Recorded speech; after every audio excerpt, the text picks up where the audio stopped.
Dasturimizda yo'lsozlik islohoti A380 G'uzor Buxoro Nukus Beyno avtomobil yo'li bugun mutlaqo yangi qiyofa kasb etdi. Qoraqalpog'iston hududidan o'tuvchi 240 kilometrlik yo'l sement beton qoplama asosida zamonaviy standartlar bo'yicha qayta barpo etildi. Bu esa haydovchilar uchun vaqt tejamkorligi bilan birga transport vositalarini ekspluatatsiya qilish xarajatlarini ham sezilarli kamaytirdi. Avvallari Qoraqalpog'istondagi ko'plab avtomobil yo'llari yillar davomida yetarlicha ta'mirlanmaganligi sababli aholi uchun jiddiy muammoga aylangan edi.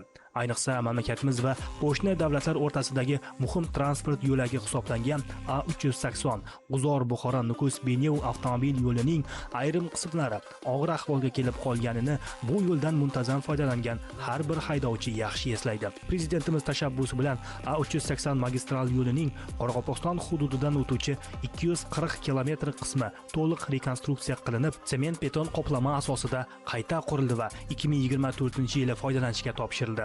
Bu nafaqat yangi yo'l, balki butun boshli transport tizimining yangi bosqichga ko'tarilishini anglatadi. Hurmatli prezidentimizning e'tibori natijasida keyingi 4-5 yilning ishinde misli ko'rilmagan voqealar yuz berdi. Qoraqalpog'iston posyolkasine boradigan 240 kilometrlik beton yo'lning foydalanuvga topshiriluvi ulkan ahamiyatga ega bo'ldi. Burunlar boradigan edik Qoraqalpoq posyolkasine 10 soatda zo'rdan yetib boradigan edi. Hozir 4 soatda, 3,5-4 soatda arqayın yetib boradigan bo'ldi. Ham gruzopotok deymiz, yuk tasuv ағымы juda ko'plagan darajada o'sdi. Qancha og'iri yengil bo'ldi, alısı yaxın bo'ldi. Bu ishlar shu bilan cheklanib qolgani yo'q. Hozirda mazkur magistralning 673-698 kilometrlari oralig'idagi 25 kilometr qismini sement beton qoplama asosida rekonstruksiya qilish ishlari davom etmoqda. Uning umumiy qiymati 48 million 700 ming AQSh dollarini tashkil etadi. Qurilish жұмыслары 2024-yil oktyabr ayında boshlangan. Amalga oshiruv muddati 2 yil bo'lib hisoblanadi. Xalqaro tender tanlovlar asosida qadriyat korxonasi aniqlangan.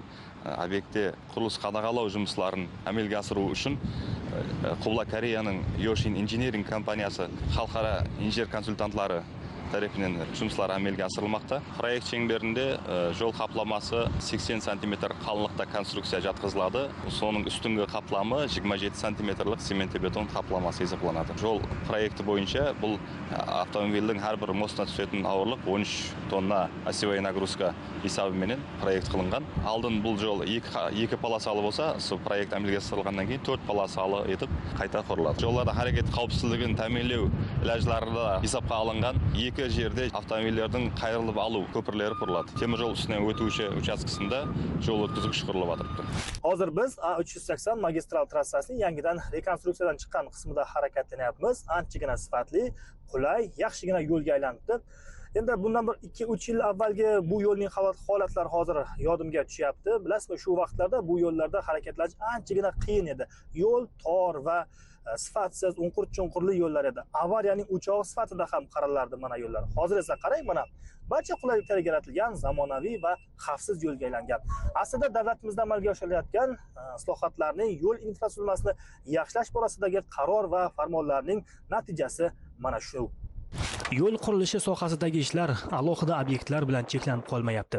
2020-2025 yillar davomida respublika byudjeti hisobidan Qoraqalpog'istonda jami 1527 kilometr umum foydalanishdagi avtomobil yo'llari ta'mirlandi. Agar 2020-yilda 119 kilometr yo'l ta'mirlangan bo'lsa, 2025-yilga kelib bu ko'rsatkich qariyb 3 barobar oshib, 359 kilometrga yetdi. Har zamonda kunida 5-6 avtomobil o'tadigan bir yo'l edi.